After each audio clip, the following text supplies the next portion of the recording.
Hello दोस्तों, मैं चंदन मौर्य आपका स्वागत करता हूं हमारे यूट्यूब चैनल में। जैसा कि हमने पिछले 4 क्लास में प्रेजेंट के चारों टेंस जो कि present indefinite tense, present continuous tense, present perfect tense और प्रेजेंट परफेक्ट कंटीन्यूअस को एक-एक लेक्चर में अलग-अलग बहुत अच्छे तरीके से एक्सप्लेन किया है, वहां पे आप जाकर के देख सकते हैं। और आज इस लेक्चर में ये जो मेरा क्लास है, यह कौन सा है? Class number 5। इसमें आज हम पास्ट टेंस को स्टार्ट करने वाले हैं जिसको हम भूतकाल कहते हैं। और पास्ट में भी हमारे 4 पार्ट होते हैं। तो सबसे पहला हमारा क्या है? पास्ट इंडेफिनिट टेंस है। तो इसको हम स्टार्ट करेंगे, बनाना सीखेंगे कि किस प्रकार से हम पास्ट इंडेफिनिट टेंस के वाक्यों को अंग्रेजी में बदलेंगे।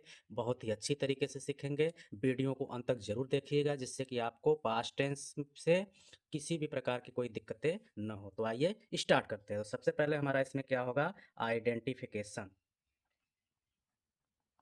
आइडेंटिफिकेशन का मतलब क्या होता है? हमारा पहचान होता है।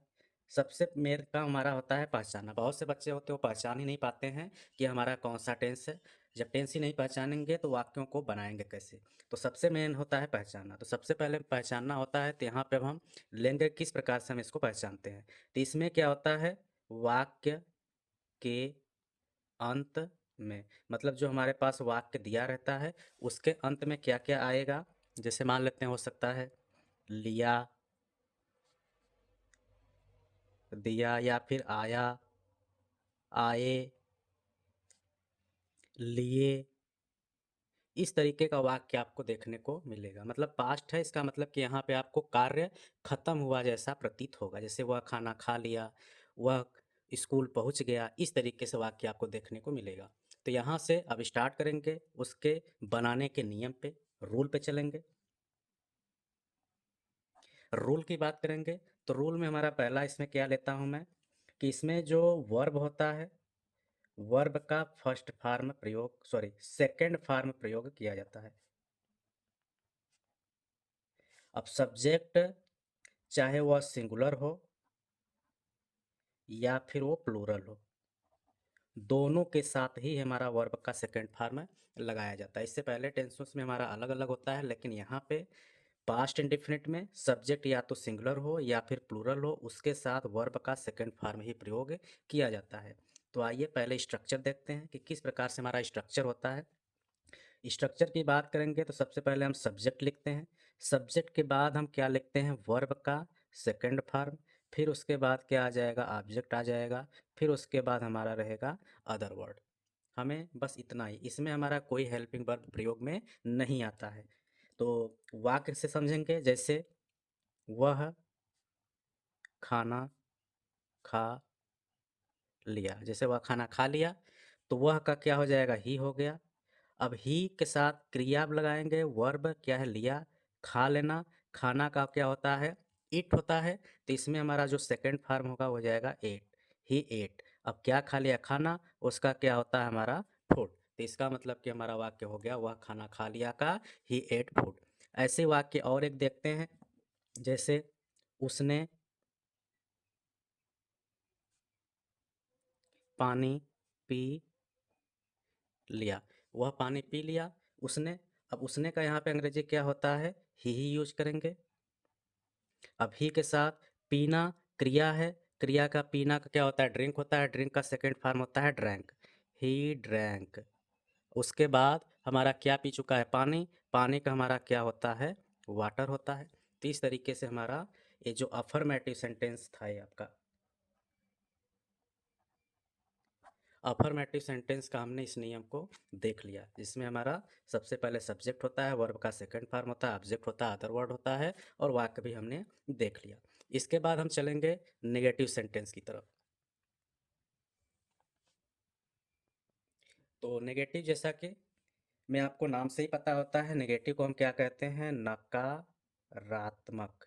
मतलब इसमें आपका नहीं शब्द आएगा। इसके स्ट्रक्चर रूल की बात करेंगे, यहाँ पे रूल आपको थोड़ा चेंज है। रूल की बात करेंगे तो सब्जेक्ट आपका चाहे तो वह क्या रहेगा? सिंगुलर रहेगा, या फिर वो क्या रहेगा? प्लूरल रहेगा। उसके साथ हमारा जो वर्ब होता है उसका अब क्या लगेगा? First form.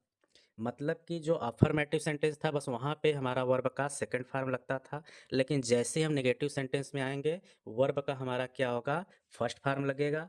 और दूसरा रूल की बात करेंगे इसमें हमारा एक हेल्पिंग वर्ब लगता है, हेल्पिंग वर्ब में क्या लगता है, डिड का, और नहीं रहता है तो वहाँ लग जाता है नॉट। इसका स्ट्रक्चर देखते हैं। तो सबसे पहले हमारा क्या रहेगा, स्ट्रक्चर में सब्जेक्ट रहेगा। सब्जेक्ट चाहे सिंगुलर हो चाहे प्लूरल हो, उसके साथ हम क्या लगाएंगे, डिड और नॉट लगाएंगे। फिर उसके बाद हमारा क्या रहेगा, वर्ब रहेगा, वर्ब का हमारा फर्स्ट फॉर्म रहेगा, फिर ऑब्जेक्ट रहेगा, अदर वर्ड रहेगा और फुल स्टॉप रहेगा। इसके बाद इसको हम समझते हैं एग्जाम्पल से। जैसे दीपा स्कूल नहीं गई। दीपा स्कूल नहीं गई। अब इसका कैसे बनाएंगे, दीपा नाम है तो सबसे पहले दीपा का स्पेलिंग बनाएंगे, जो कि ये हो गया हमारा। अब नहीं गई है, इसमें हमारा हेल्पिंग वर्ब क्या लगता है, डज नॉट लगता है, सॉरी डिड नॉट लगता है, तो हो गया डिड और नॉट। अब हमारा क्या है, वर्ब है। अब वर्ब इसमें क्या हो रहा है, गई, जाना। जाना क्या होता है, गो होता है, तो गो ही लगाएंगे, और गो के साथ हमेशा टू लगाते हैं। और कहाँ नहीं गई, स्कूल, तो इसका हमारा स्कूल होगा। तो इस तरीके से हमारा हो गया Deepa did not go to school. एक और एग्जाम्पल देखते हैं। वे लोग अपना पाठ नहीं लिख लिए। मतलब वह वे लोग अपना पाठ नहीं लिख लिए या लिखे, इस तरीके का अगर वाक्य है तब कैसे बनाएंगे। तो वहाँ पे हमारा वे लोग का अंग्रेजी क्या होता है, दे होता है। अब इसके बाद हेल्पिंग वर्ब हमारा वही लग जाएगा, डिड नॉट।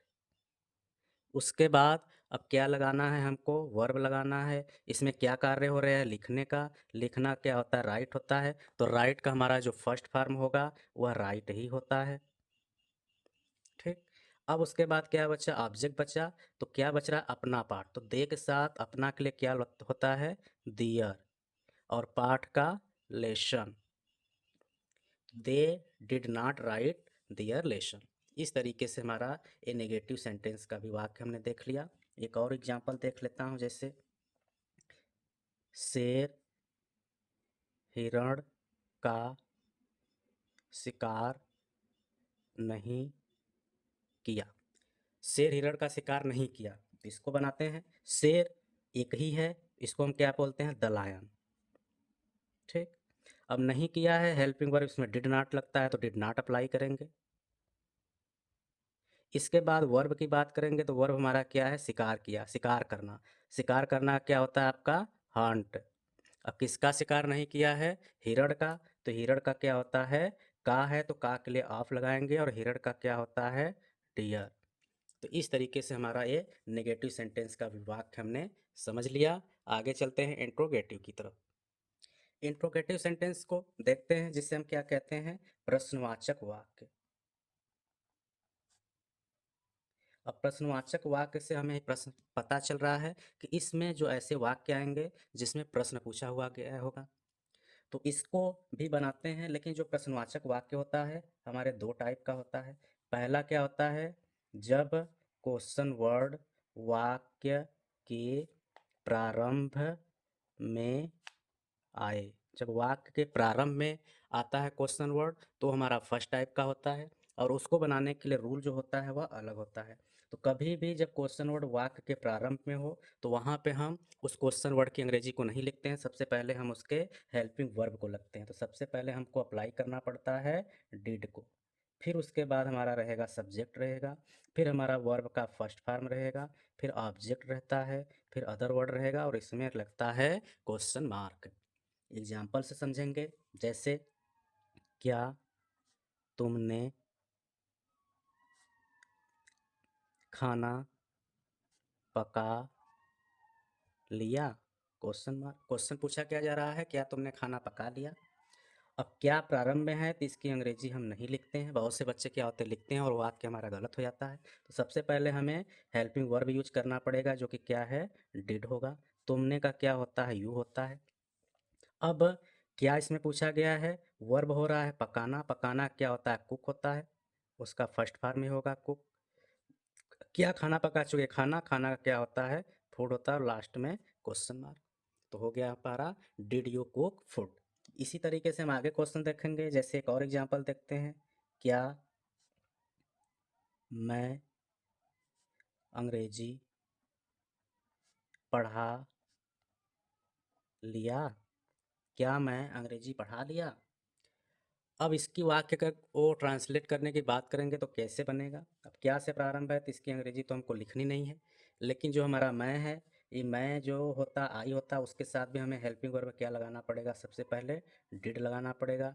फिर मैं का अंग्रेजी आई होगा। फिर उसके बाद हमारा क्या रहेगा, वर्ब होता है। वर्ब का सेकंड फर्स्ट फॉर्म में क्या, वर्ब इसमें क्या हो रहा है, पढ़ाना, पढ़ा लिया। पढ़ाना क्या होता है, टीच होता है, तो यहाँ पे टीच ही होगा। अब क्या पढ़ा चुका हूँ, अंग्रेजी, तो अंग्रेजी का क्या होता है, इंग्लिश होता है। और लास्ट में लग जाएगा क्वेश्चन मार्क। तो डिड आई टीच इंग्लिश। इस प्रकार से हमारा जो इंट्रोगेटिव का फर्स्ट टाइप का था वो हमारा हो गया। ऐसे ही चलते हैं सेकंड टाइप में।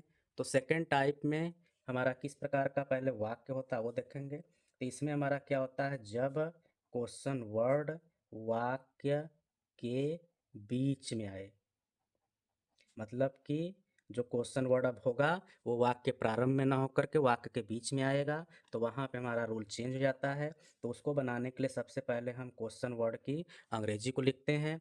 फिर उसके बाद जो हमारा फर्स्ट टाइप का रूल होता है वही लिखते हैं, मतलब कि डिड लिखेंगे। फिर हमारा सब्जेक्ट रहेगा।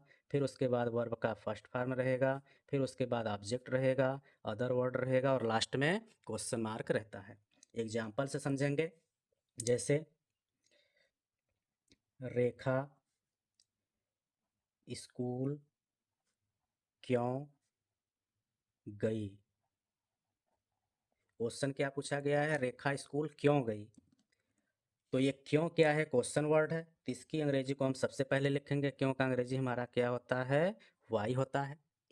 अब हमको लगाना है हेल्पिंग वर्ब, जो कि सभी के लिए क्या होता है, डिड होता है।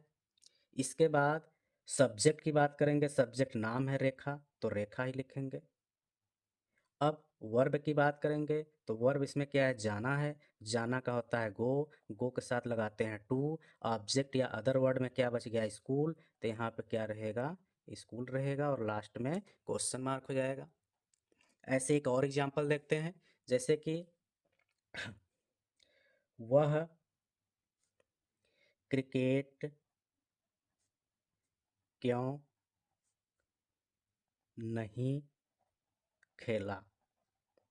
अब कभी कभी जैसे मान लेते हैं क्वेश्चन वर्ड बीच के साथ साथ नहीं भी आ जाएगा, तो अब कैसे बनाएंगे, तो उसको भी बनाएंगे। सबसे पहले हमें क्वेश्चन वर्ड का अंग्रेजी लिखना है, क्यों है, क्यों का अंग्रेजी हमारा वही होता है वाई। इसके साथ हेल्पिंग वर्ब लगाएंगे डिड। फिर सब्जेक्ट हमारा क्या, वह का अंग्रेजी क्या होता है, ही होता है। फिर उसके बाद नेगेटिव सेंटेंस है तो नॉट भी लगाएंगे, वाई डिड ही नॉट। अब उसके बाद लगाएंगे वर्ब, क्या है, खेलना, खेलना का क्या होता है, प्ले होता है। अब क्या नहीं खेला, क्रिकेट, तो क्रिकेट ही यहाँ पे अब लिख देंगे और क्वेश्चन मार्क लगा देंगे। इस प्रकार से हमारा ये जो past continue past indefinite tense था वो हमारा ख़त्म हो गया। अगली क्लास में हम लाएंगे पास्ट कंटिन्यूअस टेंस, जिसमें हम कंटिन्यूअस के टेंसेस के बारे में सीखेंगे कि कैसे उसको पहचानते हैं, क्या उसके नियम होते हैं, किस प्रकार से हम वाक्यों को बनाते हैं। तो वीडियो को लाइक करिएगा, शेयर करिएगा। अगर आप चैनल पर नए हैं तो चैनल को सब्सक्राइब भी कर लीजिएगा, जिससे मैं कोई भी वीडियो अपलोड करूं आपको मिले, उससे आप जानकारी ले सकें। मिलते हैं अगले वीडियो में, तब तक के लिए नमस्कार, जय हिंद।